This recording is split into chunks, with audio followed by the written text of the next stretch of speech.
오늘도 말씀의 은혜가 여러분 모두에게 함께 하시게 주님의 이름으로 축복합니다. 오늘은 믿음으로 시리즈 네 번째 시간입니다. 오늘 우리가 살펴볼 믿음의 위인은 바로 노아입니다. 여러분, 우리가 노아를 생각할 때 바로 떠오르는 것이 있습니다. 바로 방주이죠. 이 방주와 관련해서 여러 가지 질문들이 제기될 수 있습니다. 노아의 방주에 수많은 동물들이 들어갔다고 하는데 그것이 과연 가능한 일인가? 정말로 대홍수, 전 지구를 다 뒤덮는 대홍수가 있었을까?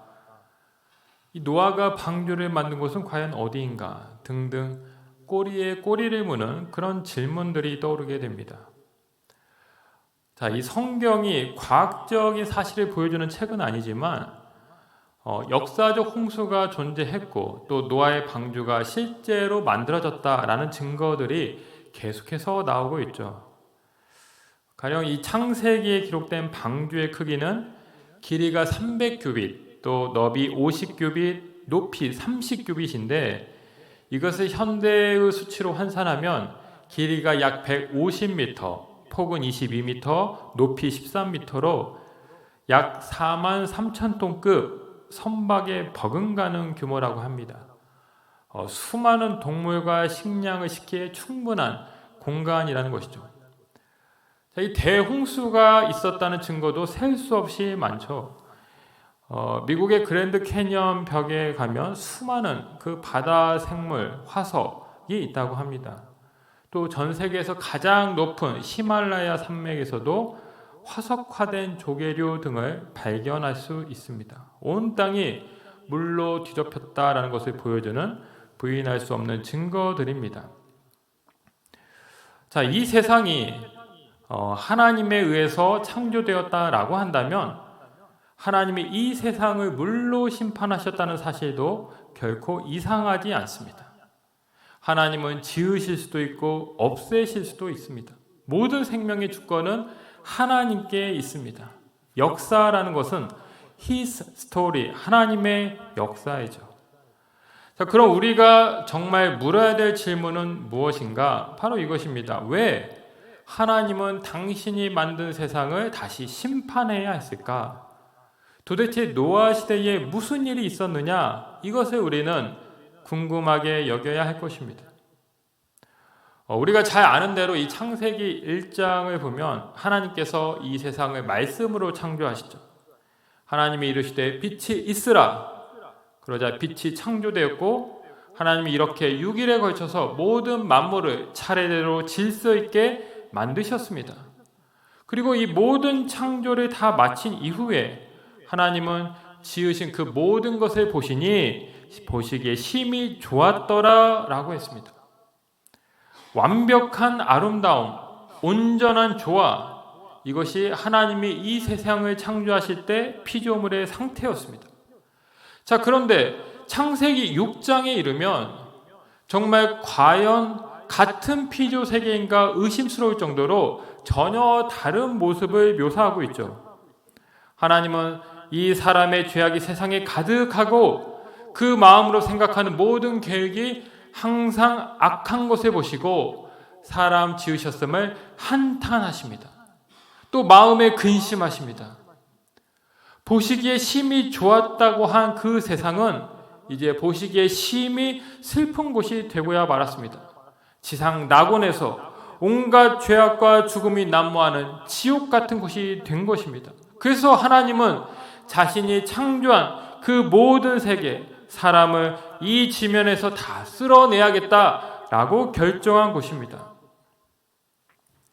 여러분, 천국 같았던 이 지상이 지옥의 아수라장으로 변한 이유는 다른 것이 아닙니다. 하나님 말씀에 대한 불순종 때문이죠. 인간은 유일하게 영적인 존재로 지음받았습니다. 인간 안에 있는 그 하나님의 형상을 통해서 인간은 하나님과 교제할 수 있었습니다. 하나님의 뜻을 분별해서 하나님의 자녀로 살아가는 축복을 누렸죠. 자, 그런데 선악과를 따먹지 말라 이 하나님의 명령에 아담과 하와가 불순종하면서 인간 세상에 죄가 들어온 것입니다. 그 죄는 급속도로 사람들 사이에 전염병처럼 퍼지면서 모든 인간과 하나님 사이의 관계가 단절되었습니다. 죄의 삭슨 사망이라는 이 말씀처럼 영적인 죽음과 육신의 죽음이라는 비극적 심판을 초래하게 된 것입니다. 여러분, 노아 시대의 영적인 무질서를 잘 보여주는 말씀이 창세기 6장 2절에 나오는데요. 이 말씀을 한번 보시면 상당히 난해한 구절입니다. 하나님의 아들들이 사람의 딸들의 아름다움을 보고 자기들이 좋아하는 모든 여자를 아내로 삼는지라. 자, 여기 하나님의 아들은 누구이고 또 이 사람의 딸은 누구를 가리킬까요? 이들이 결혼해서 낳게 되는 그 네피림은 도대체 어떤 존재입니까?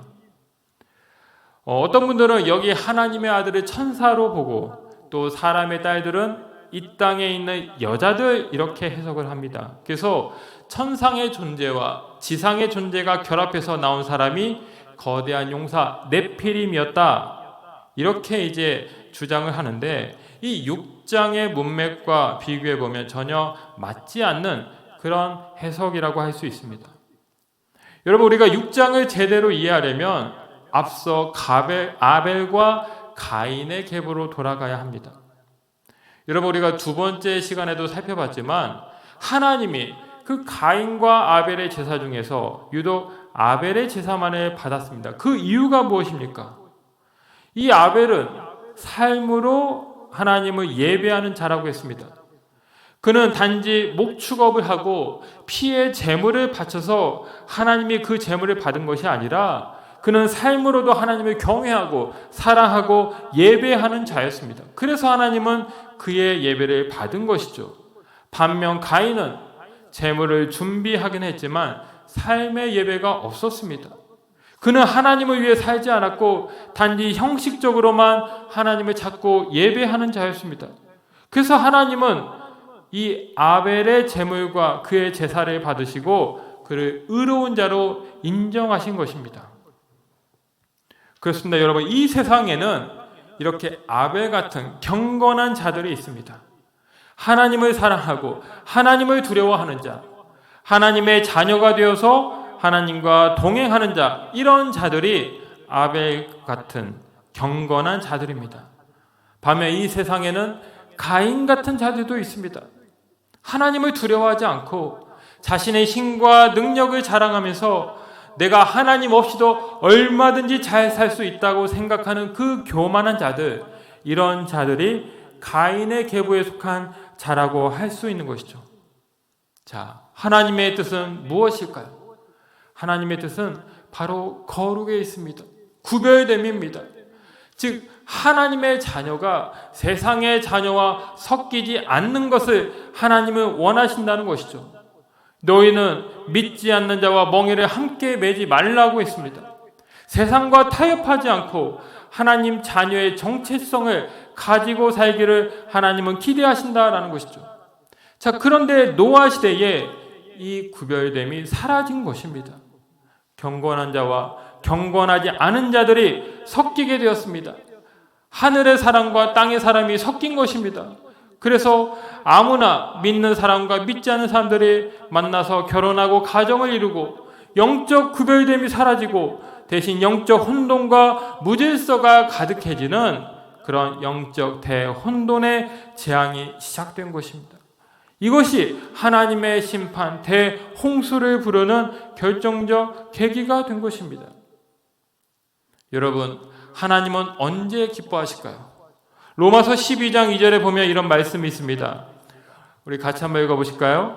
너희는 이 세대를 본받지 말고 오직 마음을 새롭게 함으로 변화를 받아 하나님의 선하시고 기뻐하시고 온전하신 뜻이 무엇인지 분별하도록 하라. 아멘. 우리는 이 세상에 속한 자가 아닙니다. 이 세상의 치유를 위해 보냄받은 자이죠. 우리는 이 세상을 본받는 것이 아니라 이 세상의 본이 되도록 부름받은 자입니다.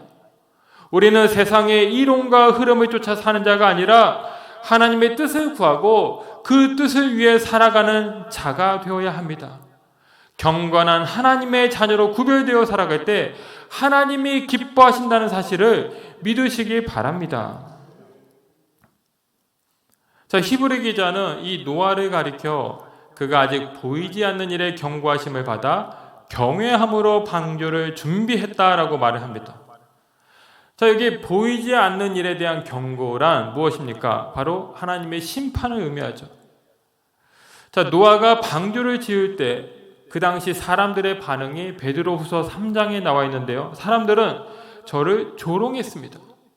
도대체 심판이 어디 있냐? 왜 심판이 어디에 있다고 그 커다란 방주를 만드느냐? 하나님이 계시다며 왜 우리가 죄를 짓는데도 하나님은 그것을 막지 않느냐? 하나님은 막을 힘이 없거나 또는 막고 싶지 않나 보다 라면서 마음껏 이 노아를 비웃었습니다. 여러분, 오늘날도 마찬가지죠. 사람들은 이 과학의 진보와 발전을 자랑하면서 신이란 나약한 인간들이 만들어낸 가공의 인물에 불과하다라고 이야기합니다. 하나님을 불신하고 믿음을 조롱하는 것이죠.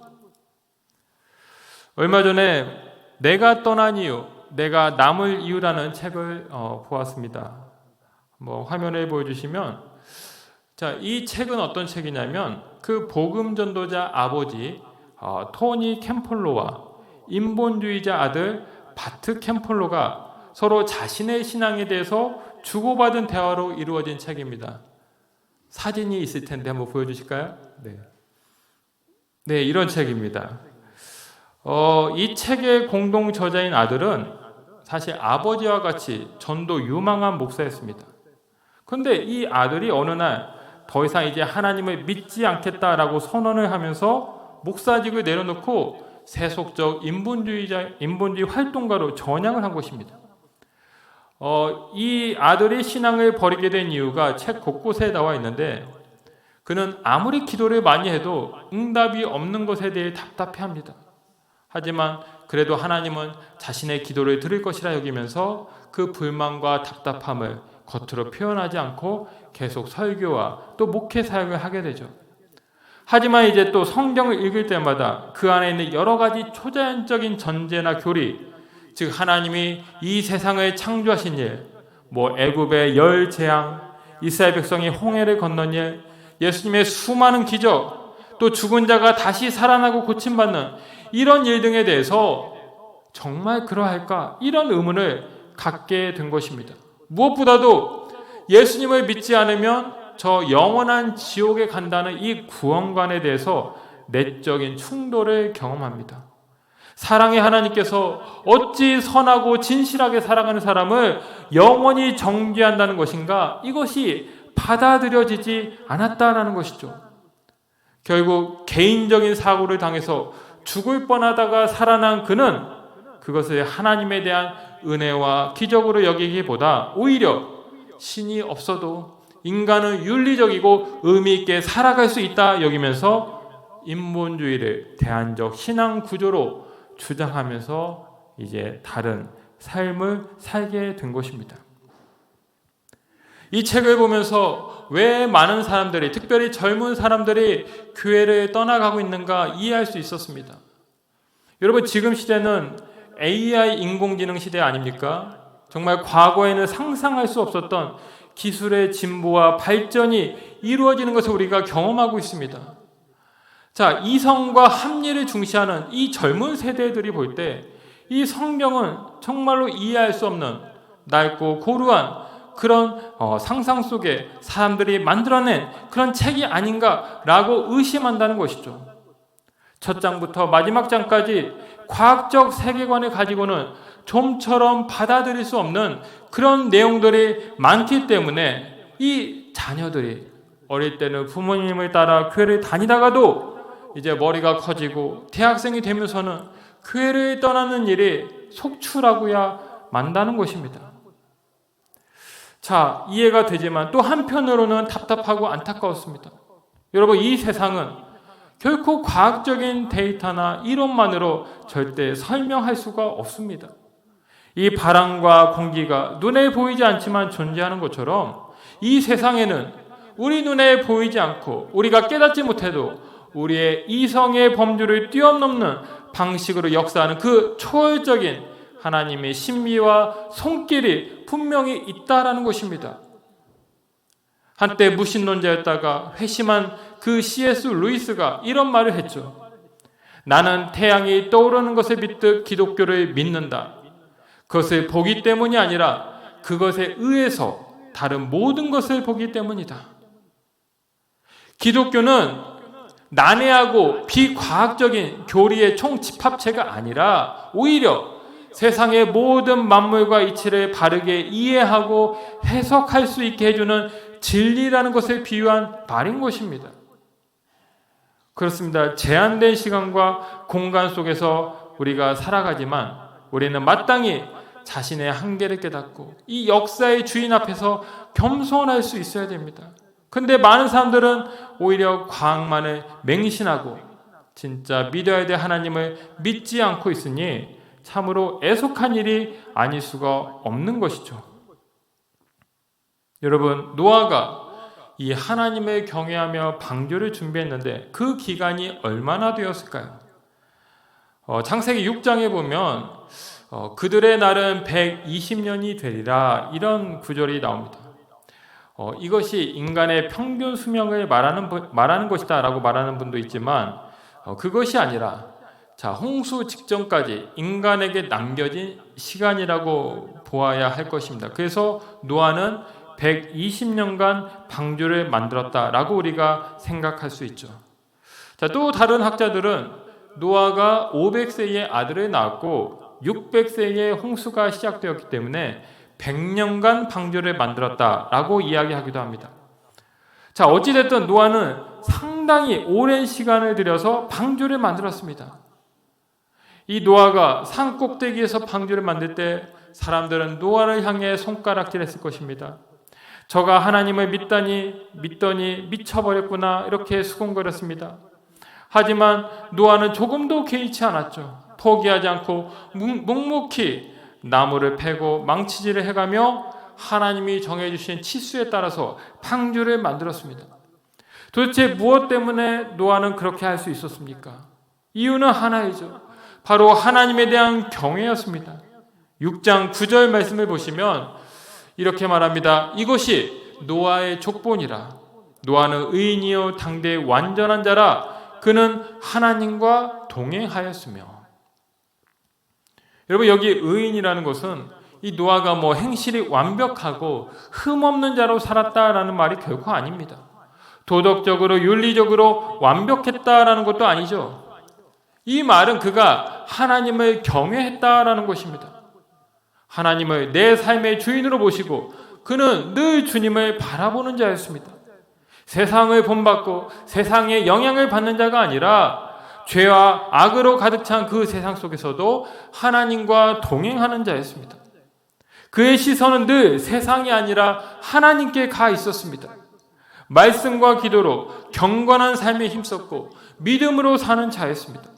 그의 중심이 언제나 하나님께 있었기 때문에 그는 세상에서 그 어떤 바람과 파도가 밀려온다 할지라도 흔들리지 않았습니다. 구원의 방주를 만들고 저의 가족을 구원하였을 뿐만 아니라 하나님의 새로운 구속 역사의 주인공으로 귀하게 쓰임받게 된 것입니다. 여러분, 하나님이 경고하실 때, 하나님이 경고하고 말씀하실 때 그 경고를 경시하고 경홀히 여기는 것이 아니라 진지하게 받아들이고 경외하는 여러분들이 다 되시기를 주님의 이름으로 축복합니다. 노아는 이 보이지 않는 하나님을 신뢰하고 하나님 말씀에 순종했죠. 그 하나님에 대한 경외의 결과로 나타난 것이 방주였습니다. 노아는 말씀에 순종해서 방주를 준비했습니다. 그것도 무려 120년이란 긴 시간을 들여서 그 일에 매진했습니다. 노아의 방주를 통해 그의 가족 8명이 구원을 받고 수많은 동물들이 살아났습니다. 새로운 인류의 역사가 전개되었습니다. 노아의 방주는 하나님 경외의 열매였습니다. 말씀을 묵상하고 설교를 준비하는 가운데 이런 마음이 들었습니다. 진우가 너의 방주는 무엇이냐? 여러분, 우리가 하나님을 경외한다는 것은 단순히 입술로 고백하는 것만을 의미하지 않습니다. 오히려 하나님이 내게 허락하신 그 방주를 만들어서 하나님의 구원 역사에 참여하고 하나님 영광을 위해 사는 삶이라고 할 수 있습니다. 여러분, 우리 교회는 그 자체로 하나의 방주이죠. 이 지역을 위해 하나님은 우리 교회를 세우시고 94년간 복음 전파의 사명을 감당케 하셨습니다. 하나님의 은혜이죠. 자, 이제 100년의 역사를 바라보고 있고 또 새로운 100년을 준비하는 이때에 우리 교회가 이루어야 할 방주란 무엇입니까? 기도할 때 주님이 주신 마음이 있습니다. 그것은 지역의 영혼을 위한 방주, 더 나아가 다음 세대를 구원하고 세우는 일에 헌신하는 방주를 만들라는 것이었습니다. 무너져가는 이 땅의 아이들을 위해서 눈물로 기도하고 그들이 다시 복음 안에서 회복되고 살아날 수 있도록 말씀으로 가르치는 방주입니다.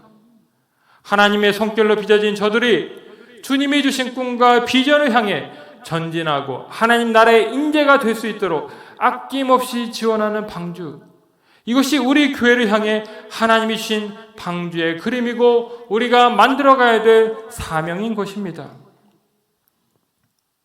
여러분, 주중에 제가 교단 여름성경학교 지도자 강습회를 다녀왔습니다.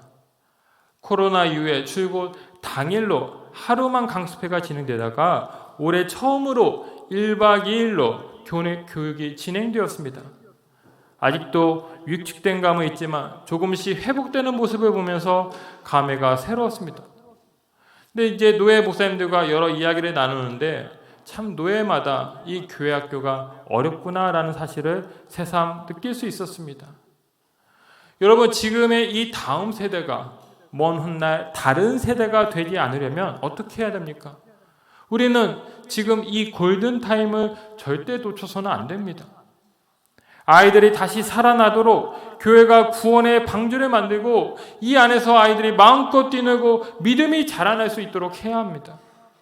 교회의 모든 역량을 우리 교회 학교에 집중하고 사역의 과감한 집중과 선택을 통하여서 교회 학교를 위한 지원과 기도에 힘써야 합니다.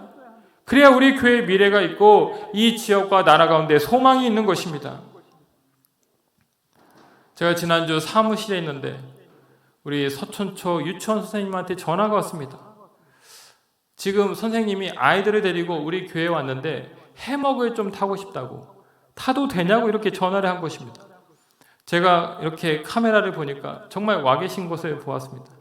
그래가지고 제가 얼른 내려가서 이렇게 먹을 것도 좀 드리면서 마음껏 하시라고, 그리고 이제 다음 주면 저 잔디에 이제 파라솔도 설치가 되는데 저기 가서 이제 마음껏 이용하셔도 된다, 그런 말씀을 드렸습니다. 여러분, 이 믿음의 방주를 준비한다는 것은 어떤 의미입니까?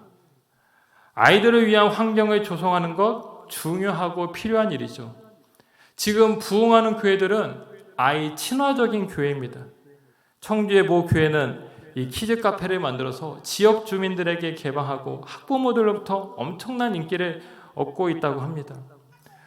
요즘 시대가 무엇을 원하는지 고민하고 거기에 발빠르게 대응하는 것, 중요한 전도 전략이고 지혜이죠. 자, 아울러서 이 믿음의 방주를 준비할 때 중요한 것이 있습니다. 단순히 메소드, 즉 어떤 외형적인 환경의 변화, 프로그램의 도입, 이런 방식에만 치중하는 것이 아니라 메시지, 즉 복음 자체에 집중해서 복음 중심의 교회가 되도록 해야 하는 것입니다. 여러분, 오늘 본문 끝부분을 보면 이 노아가 의의 상속자가 되었다라고 말을 하고 있죠. 베드로후서 2장 5절을 보면 이렇게 말을 하고 있습니다. 옛 세상을 용서하지 아니하시고 오직 의를 전파하는 노아와 그 7 식구를 보존하시고, 노아를 가리켜 의를 전파하는 노아라고 말을 하고 있습니다. 여러분, 노아는 단순히 방주만 지으면서 망치질만 한 것이 아니었습니다. 의를 전파했습니다. 하나님이 살아계시고 통치하신다. 하나님의 심판이 임박했으니 회개하고 돌아오라. 하나님을 믿으라. 이렇게 복음을 외쳤다라는 것입니다. 여러분, 우리가 사는 동안 전파해야 되는 것이 이것입니다. 주 예수를 믿으라. 그리하면 너와 내 집이 구원을 얻으리라. 바울의 전파로 빌립보 간수 가정이 구원받았듯이, 루디아 가정 전체가 구원받았듯이, 베드로의 복음 전파로 고넬료 가정 전체가 구원받았듯이, 우리 또한 삶의 모든 자리에서 예수 그리스도의 이름을 전파해야 되는 것입니다. 그것이 믿음의 방주를 짓는 일이고 완성하는 일인 것입니다. 주중에 정말 오래된 제자 한 명한테서 연락이 왔습니다. 제가 신대원을 졸업하고 전주에서 전임전도사로 중고등부 사역을 할 때였습니다. 제가 대학 때 중국어를 전공했기 때문에 이 토요일마다 중국어 교실을 열고 아이들과 함께 공부를 하고 그 아이들을 데리고 대만에 가서 단기 선교를 이제 하고 온 적이 있었습니다. 그런데 그때 같이 공부하고 선교를 갔던 그 학생이었습니다. 몇 년 전에 결혼한다고 해서 이제 축하했던 것이 엊그제 같았는데 이 제자가 그새 내 아이의 엄마가 됐다고 하면서 사진을 보여주는데 정말 깜짝 놀랐습니다. 34살밖에 안 됐는데 내 아이의 엄마가 됐습니다. 그리고 더 놀라운 것은 다음 달에 이제 교회 파송을 받아서 이집트 선교사로 나간다는 이야기를 했습니다. 그 제자가 저에게 이렇게 문자를 보냈습니다. 목사님, 고등학생 때 비전 트립을 다녀와서 전 더 많은 것을 보고 알게 된 것 같아요. 그리고 그렇게 부르심을 따라 살게 된 것 같고요. 그래서 늘 감사해요. 목사님께 꼭 알리고 싶어서 연락드렸어요. 어디 계신지 알고 싶고 뵐 수 있다면 보러 가고도 싶고요. 흐흐. 마지막은 유머였는데 안 웃으시네. 여러분, 이 친구는 믿지 않는 집에서 혼자 신앙생활했던 그런 학생이었습니다. 제가 주일마다 차로 이제 아이들을 데리고 갈 때 항상 그 학생을 데리고 이제 같이 주일날 교회 와서 예배드리고 그리고 이제 선교도 다녔던 그런 친구였고, 이제 제가 사임하면서 연락이 없었는데 세상에 이렇게나 놀라운 삶을 살고 있었습니다. 단순히 예수님을 믿는 것이 아니라 이제 예수님을 전파하는 자, 그것도 가장 척박한 그 복음의 불모지 중동 땅으로 가서 주님을 위해 사는 선교사로 세워지게 된 것입니다. 복음의 놀라운 능력인 것이죠. 사랑하는 성도 여러분, 참으로 혼란하고 또 혼탁한 악한 시대입니다. 노아 시대에 말씀하신 하나님은 지금도 우리를 향해 말씀하십니다.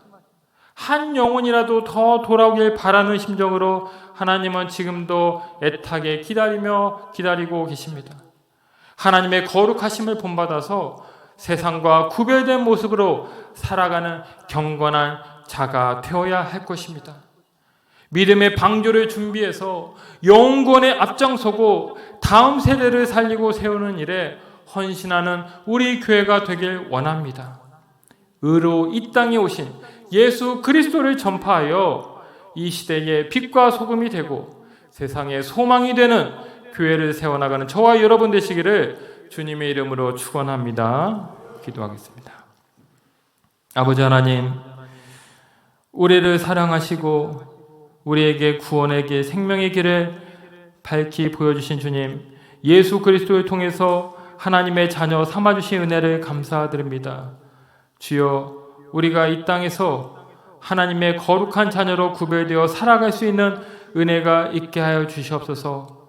너는 이 세대를 본받지 말라고 하신 그 말씀처럼 우리가 경건한 계보에 속한 주님의 자녀임을 기억하고 오직 믿음의 방주를 이 땅 가운데 세우며 그 방주로 하나님의 구원 역사에 동참하고 많은 영혼들을 하나님께로 인도해내며 또 주의 복음을 힘있게 전파하며 살아가는 우리 모두가 될 수 있도록 축복하여 주옵소서. 특별히 이 시대에 죽어가는 많은 우리 젊은 다음 세대들, 하나님, 우리가 그들을 위해서 더욱 힘써 기도하고 그들을 세우는 일에 전력하여서 우리 교회가 하나님을 더욱 사랑하고 하나님께 더욱 충성을 다하는 수많은 자녀들로 가득 채워지는 은혜가 있게 하여 주시옵소서. 감사를 드리며 예수님의 이름으로 기도하옵나이다. 아멘.